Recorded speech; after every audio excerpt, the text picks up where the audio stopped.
আইনের এনকাউন্টার বিরোধী মিছিল করতেই দিলেন না পুলিশ আধিকারিকরা। বিশাল পুলিশ ফোর্স এসে একেবারে ব্যারিকেড করে দিলেন কলেজ স্ট্রিট চত্বর। আর তারই প্রতিবাদে কলেজ স্ট্রিট রাস্তার ভেতরে কফি হাউসের দিকে হাঁটা শুরু করলেন মানবাধিকার কর্মীরা।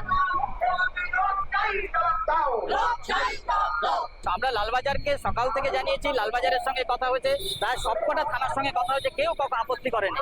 এখন এই দুটো থেকে এখন আমাদেরকে আমাদের থানা বলছে যে মিছিল করা যাবে না, লালবাজারের নির্দেশ। এবং এখানে দেখুন ব্যারিকেড করে মিছিলের রাস্তা আটকে দাঁড়িয়ে রয়েছে।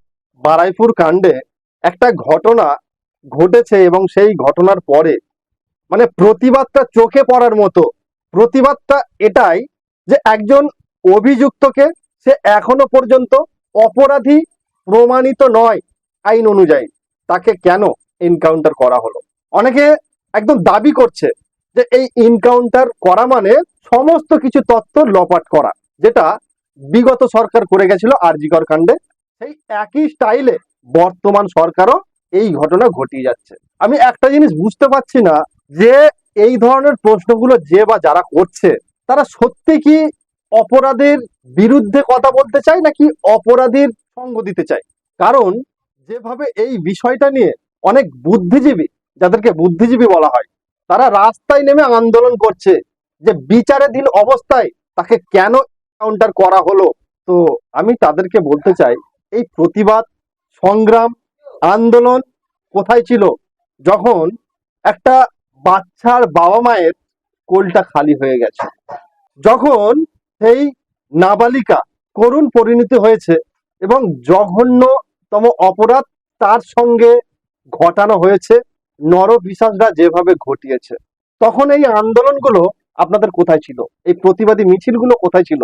আচ্ছা আপনারা একটু বলুন তো, যে এই ধরনের জঘন্যতম ঘটনার এমন কোনো বিবরণ বা এমন কোনো উদাহরণ রয়েছে যে গ্রেপ্তার হওয়ার পর তদন্তের কতদিন পর সেই সমস্ত অপরাধীরা কঠোর থেকে কঠোরতম শাস্তি পেয়েছে।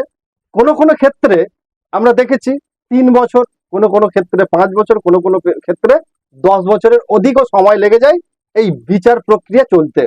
কিন্তু বিচার প্রক্রিয়ার পরে কিছু কিছু অপরাধীরা আইনের ঘেরাটোপের মাঝখান থেকে ছাড়া পেয়ে যায়, আবার কিছু কিছু অপরাধীরা সাজা পেয়ে যান।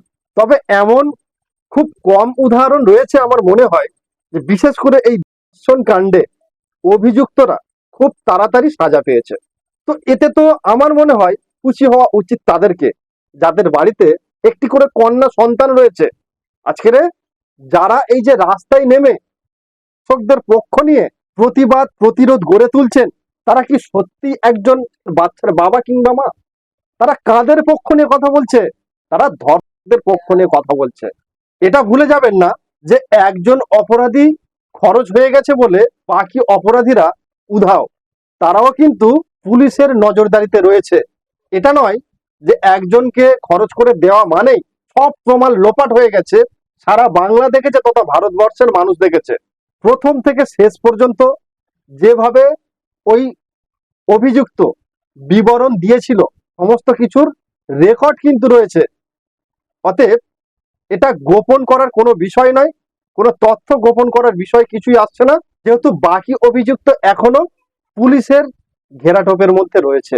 নিশ্চয়ই একটা অভিযুক্তের থেকে এত কিছু পাওয়া গেছে, বাকি যে 3 জন বা 4 জন বা তার অধিক যে সমস্ত অভিযুক্ত রয়েছে, তাদের থেকে কি কিছুই পাওয়া যাবে না? আসলে ব্যাপারটা কি বলুন তো, এটার সাথে কোনো সম্পর্ক নেই। সম্পর্কটা একটাই, যে সরকার যা কিছুই পদক্ষেপ নিক না কেন এটা বিরোধী করতে হবে, বিরোধিতা করতে হবে, সরকারকে কালিমালিপ্ত করতে হবে, সরকারকে বদনাম করতে হবে এবং সরকারের কাজকর্মের বাধা সৃষ্টি করতে হবে।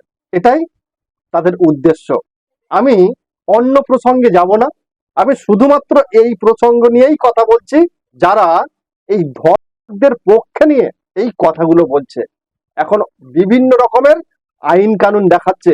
এই আইন কানুন প্রত্যেকটা ধর্ষণ কাণ্ডের অভিযুক্তদের বিরুদ্ধে স্বচ্ছর হয়ে কথা বলা যেত না? তাদের পক্ষে নিয়েই কথা বলতে হবে?